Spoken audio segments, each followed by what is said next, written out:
17 barangay naman po ng bayan ng Karamuan tumanggap ng tig 50,000 piso bilang assistance fund at 3 milyong piso naman para sa Karamuan bilang counterpart ng Camarines Sur Government para sa Kalahi Program. Ang buong ulat mula sa aming kasamang si Grace Refama Simando ng Radyo ng Bayan Naga. Grace, marahay na hapon sa iyo.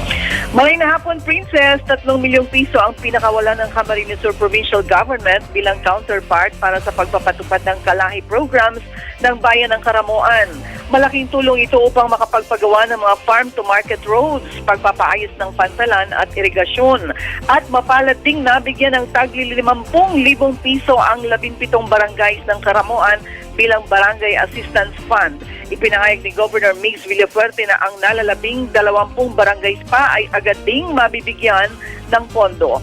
Matagumpay ding naisagawa ang medical mission sa mga barangays ng Karamuan, nagamot ng libre ang mga may sakit at na-examine pati ang mga buntis. Ito'y mga pinakamahalagang kaganapang hatid sa mamamayan ng coastal area mula sa 2 araw na pakikipagpulong ng matataas na pinuno ng Camarines Sur sa pangunguna ni Governor Mix Villafuerte at District Board members na si Board Member Badong Simando at Maymay Pacamara. Radyo ng Bayan Naga, Grace Refama Simando para sa Telebisyon ng Bayan. Maraming salamat sa iyo, Grace.